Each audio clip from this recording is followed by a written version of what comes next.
Hello, all you star people out there. My name is Raynis, and I'm the host of this week's individual podcast for Wrath of Aquarius. You can find us on YouTube or on Instagram. We also have many platforms that I just seem to be slipping for some reason. I'm going to go over by the garden, actually. Sorry, I'm actually at home right now. It's about 8 o'clock. Got some coffee, put a little whiskey in it. Because, that's how I got to start the day today. Perfect. Now, I've been getting bit up by a lot of mosquitoes, so we'll see how long I can last here. Now, the topic of the discussion is basically understanding your emotions and keeping them in check. Now, I'm just going through some similar stuff as one of my friends, so it's kind of funny that we're kind of in it together. But unfortunately, my significant other, I did depart, which is not a problem, because I handled it in such a manner that did not affect me emotionally, yet at least. It does hurt. I'm not saying, hurt isn't there, but it's a great way to cope with it, at least. One of the ways that I at least help keeping my emotions in check, is always taking myself out of the equation. If I was an innocent bystander, what would it be perceived to me if I was in the middle of it? There was a group of kids that passed us when we were talking, and they said, "Have fun at the beach," expecting like we were going to make out and all this. And it's like, excuse me, we're in the middle of a breakup. People have no idea. It's that keeping your emotions in check, which is the big aspect on things.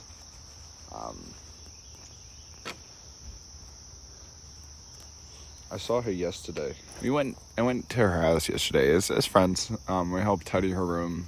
And then we found out she has 29 Sacagawea coins. Which is cool because we had that moment and it took everything that I had to not be let's be real here. Because that's how you lose relationships. When she texted me howdy, I was like, "Hi, I have your shirt," because I'm so prone to toxicity in my life that I automatically assume that it's going to turn out like that. This is the first ex that I've actually ever talked to after a breakup. She was just very, very healthy. And what I told her at the end of when we were talking is who am I to write our own history? I don't know if we're going to get back together. I don't know if we're going to be single forever. I don't know if we're going to be hitting each other up in the 35s. I don't know. But who am I to write our history? Which I was pretty proud of because, not going to lie, I would have not handled it very well if it was a year ago, which is not bad because it showed a transformation, which I'm all about. It sucks going through a transformation, especially through your emotional state, because you're not getting angry anymore. You're not getting frustrated. You're not feeling as much hurt. If anything, I feel kind of guilty that I don't feel anything. But at the end of the day, I told her, I was like, it's not me and it's not you.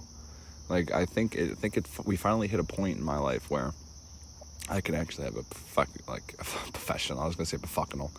You know what? That's the word. Professional and functional. A healthy relationship before, and it was nice to receive that love even after the love was not there for us emotionally. Now, you can feel the vibe in the room every time we got close, we wanted to, but we just didn't.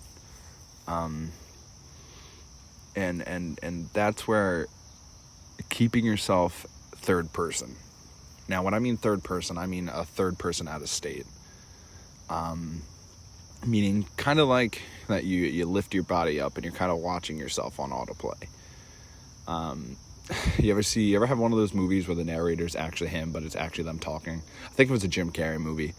But that's kind of how you look at it. You say, all right, if I say this is going to lead me here. Do I really want to go here? And you think about the problems, not necessarily during the problem, but you could do it after or before. You just start nitpicking the scenario, start replaying it, start learning from it, start saying, okay, this didn't work out here, this didn't work out here, I shouldn't say these words, I shouldn't, and that's not even just for another person. That's for anybody. Anybody that has the capable of feeling, their true intentions are somewhere, but you just gotta learn who they are, which is simple said than done, because not, everyone says they have masks, they wear this, they wear that, and it's hard, it is hard. But knowing somebody's aneurysms, their frustrations, you just do that so that they will never, feel that way. For an example, my best friend Daquan, shout out to him for just giving me some advice and stuff, but he says you have this thing where you really push people away, and you don't mean it. And I was like, what do you mean? And he goes, by you saying, why am I getting bit up, yo? Like, get away from my feet, son. So what Daquan did tell me was the fact that I have this thing where if I keep being alone and dealing with it alone, I'm never going to truly grow. Which is interesting because he says you spend a lot of time alone, which is fine. You always need alone time. But people are going to think that's the norm and not going to be able to help you when you freak out. And I was like, huh. And that's the first time Daquan and I actually ever sat down and talked about emotional stuff since camp. Me and him have been in this year presidency where my emotional state needed to be dimmed a hell of a lot. And what I mean by dimmed, it wasn't my prominent focus. It wasn't my healing. I wasn't doing anything. There was no progression. There was a lot of progression physically and mentally, but emotionally it just stayed the same. And that's the first time we ever had something like that, which was very nice, because he knew at that moment I needed to hear truth. And at the end of the day, that's all we really need to hear is truth. There's a cute little dog. I don't know if it's a real dog or not. No, it's a fake dog.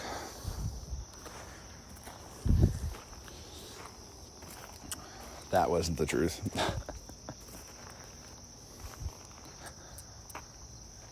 There was simple I statements as well. I noticed that whenever I have something horrific go on, and I'm talking about any sort of uncomfortability, I tend to, when I retreat to myself, I feel like it's because I can't allow anybody to be with me while I'm by myself in those moments. And it's not out of selfish reasons. It's for protection. It's because I'm not who I am. I consider myself a split personality. Unfortunately, due to my bipolar, it seems to be incognito with the seasons around fall and winter. I tend to be a little bit more manic, a little bit more lustful, a lot more powerful, confident. And then right as spring and summer fall around, I'm still as that confidence, but it's a different type of confidality. No. What's the word here? Let me know the word out in the comments. Can't speak, I'm on a rant. But that confidence is not like confidence. I can't go out to a store and buy stuff. No problem. It's more of I have an emotional confidence in myself. But I can never be together as one confident person. Which is keeping that in check, I know everything about me because I've just sat and thought about it. I've noticed little quirks, little kinks that I have, because at the end of the day, if you can't love yourself, how can you learn how to love? It's a song out there, it's Let Me Know. I forget the artist, but it's Let Me Know. And it goes, the lyric is actually, let me know who can I love if I can't love myself. Or something similar. I don't know if that's quote for quote. Which is kind of interesting. Because when you actually do look at it, love is an entirely different thing. is if you separate love from everything, love of an emotional person, love of a family member, love of a person, love of a friend, love of a dog, love of a non-living object, which does have a soul, I believe, but we'll talk about that at a later date and time. I believe the correct word was animism. I think it's Anniosm, which believes everything has a spirit, which is derived out of, I believe, the roots of Africa. Don't quote me on that, but if you'd like to challenge me on that, let me know. I haven't looked it up since I was like, learned about it in high school or middle school or something. But it's true. Everything has a spirit. Everything has a capable of love. You know those rocks you pick up on the side of the beach for your significant other, and you're like, I like this rock, this has significant purpose. Or maybe it was a rock you were about to skip, but you ran into your ex-wife there, so you held on to it so you could throw it out a window. I don't know, like something like that always still has significance for you. So why can't people?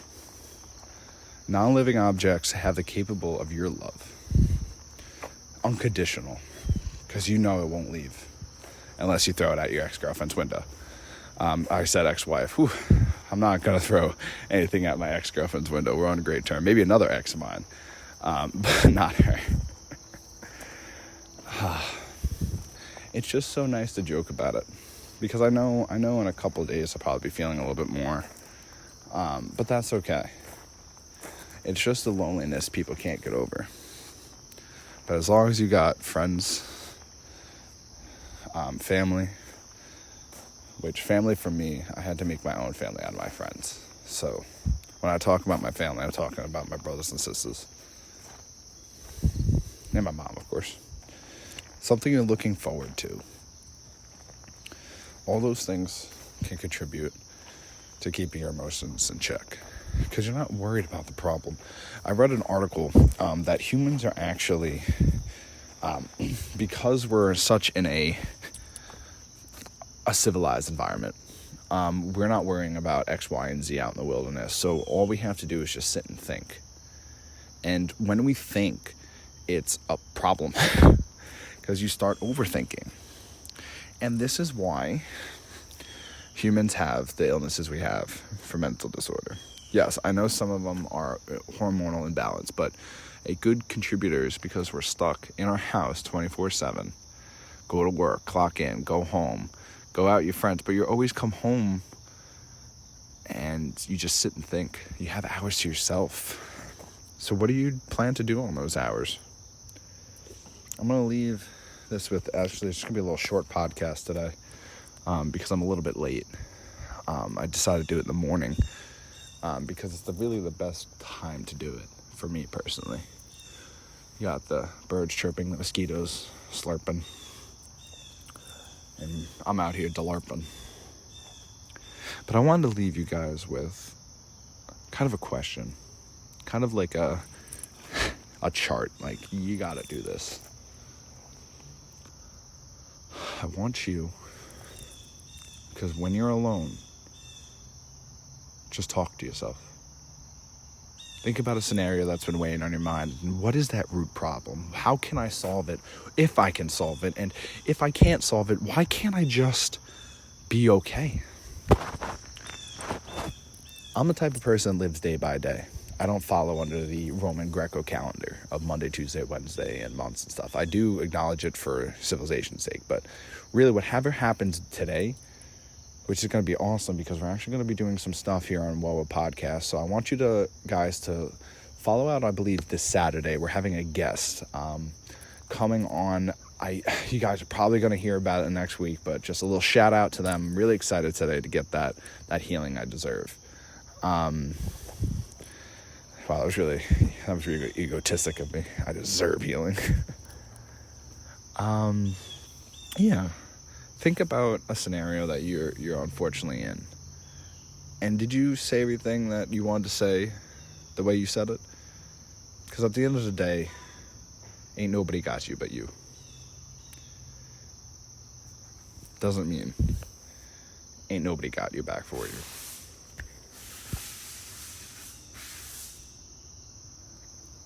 Well, everybody, I hope you enjoyed Monday's podcast. My name is Will Raynis, your host for WOA Productions. WOA Productions. We're going to be a corporation soon. You can catch us up on YouTube or on Instagram. Thank you for taking this ride on the Wilky Way. Have a great life. We love you, and we'll see you soon.